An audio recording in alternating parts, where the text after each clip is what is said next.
কৃষক দল বাংলাদেশ জাতীয়তাবাদী দলের একটি সহযোগী সংগঠন। বিএনপির ভারপ্রাপ্ত চেয়ারম্যান তারেক রহমানের ৩১ দফা বাস্তবায়নে প্রচারণায় ব্যস্ত সময় পার করছেন গাছা থানা কৃষক দলের নেতাকর্মীরা। মার্কেট, দোকানপাট, পথচারীদের মাঝে লিফলেট বিতরণ করছেন গাছা থানা কৃষক দলের নেতৃবৃন্দ। এ সময় তারা বলেন, ৩১ দফা রাষ্ট্র কাঠামো মেরামতের আমাদের বাংলাদেশ জাতীয়তাবাদী দলের ভারপ্রাপ্ত চেয়ারম্যান জনাব তারেক রহমান যে ৩১ দফা রাষ্ট্র কাঠামো মেরামতের কর্মসূচি দিয়েছেন, সেই কর্মসূচির লিফলেট আমরা এই দেশের সকলের হাতে হাতে পৌঁছে দিচ্ছি এবং সেই সাথে আমরা ধানের শীষের জন্য ধানের শীষের কাণ্ডারি যাদেরকে দল মনোনয়ন দিয়েছেন তাদের পক্ষে ভোট চাচ্ছি। আপনারা সকলেই ধানের শীষে ভোট দিয়ে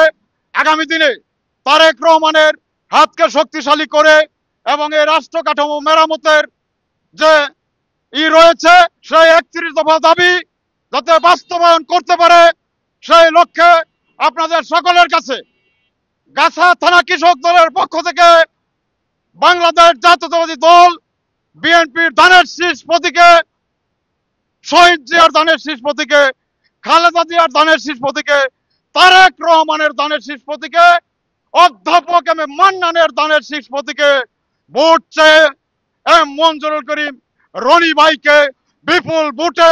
বিজয়ী করার প্রতিশ্রুতি ব্যক্ত করে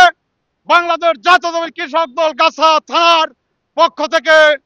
নিরলস পরিশ্রম করে এই নির্বাচন পর্যন্ত আছি, মাঠে থাকবো এবং রনি ভাইকে বিজয়ী করে ঘরে ফিরবো ইনশাআল্লাহ। আমরা গাছা থানা কৃষক দল ঐক্যবদ্ধ আছি মঞ্জুর করিম রনি ভাইকে বিজয়ী করার জন্য আমরা সর্বে কাজ করতেছি। এ সময় আরো উপস্থিত ছিলেন গাছা থানা কৃষক দলের আহ্বায়ক মোহাম্মদ আমিরুল ইসলাম, সিনিয়র যুগ্ম আহ্বায়ক মোহাম্মদ আসলাম মিয়া, যুগ্ম আহ্বায়ক মোহাম্মদ নুরুন নবী, যুগ্ম আহ্বায়ক মোহাম্মদ কাজী আব্দুল রহিম এবং